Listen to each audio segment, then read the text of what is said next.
इस वक्त जबकि आप ये वीडियो देख रहे हैं, सैकड़ों सैटेलाइट्स आपके ऊपर खला में परवाज़ कर रहे हैं ताकि ये वीडियो ट्रांसमिट हो सके, आपके फ्रेंड्स और फैमिली से वो आपका राब्ता कायम करा सकें या आपके शहर में ट्रैफिक के निज़ाम में मदद कर सकें।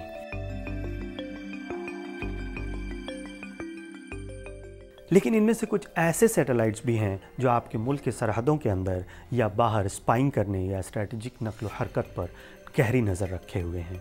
हम बात कर रहे हैं रिकॉनेसेंस सैटेलाइट्स की, जिन्हें आम ज़बान में खुफिया सैटेलाइट्स भी कहा जाता है। ये सैटेलाइट्स खला में भेजी क्यों जाती हैं और इनको किस लिए इस्तेमाल किया जाता है, आइए जानते हैं।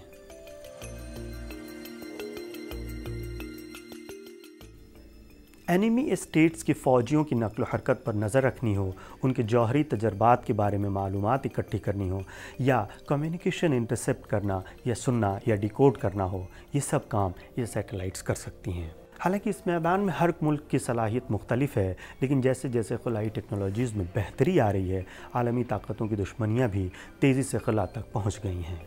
मसलन इंडिया और चीन का मुकाबला।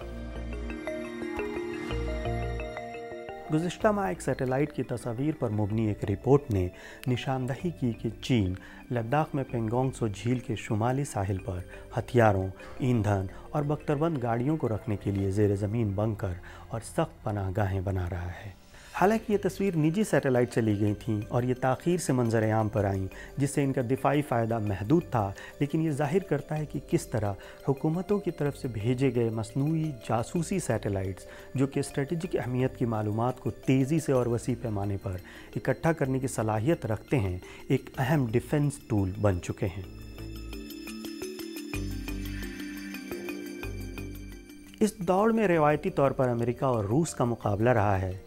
इसी मुकाबले की बात करते हुए आज से तकरीबन 7 दहाइयों पहले चीनी रहनुमा माओ सेतुंग ने मुबैना तौर पर कहा था कि चीन तो खला में आलू भी नहीं भेज सकता है।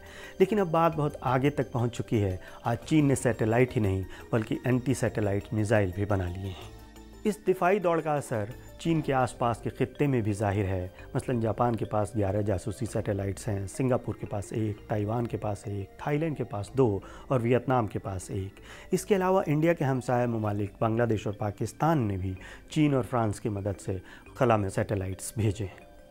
तो इंडिया और चीन एक दूसरे के मुकाबले में कहाँ खड़े हैं?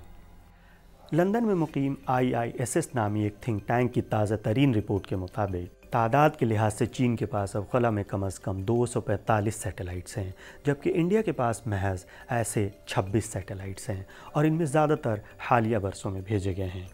इसका मतलब ये है कि इंडिया तेज़ी से चीन का मद्दे मुकाबिल बनने की कोशिश तो कर रहा है, लेकिन अभी काफ़ी पीछे है। इंडियन माहिरीन कहते हैं कि इंडिया सैटेलाइट्स लॉन्च करने वाली गाड़ियों या सैटेलाइट्स टेक्नोलॉजी के मामले में काफ़ी पीछे नहीं है, लेकिन तादाद के लिहाज से इसका चीन से अभी कोई मुकाबला नहीं है। वो कहते हैं कि आने वाले 10 साल इंडिया और इस खित्ते के लिए काफ़ी अहम होंगे।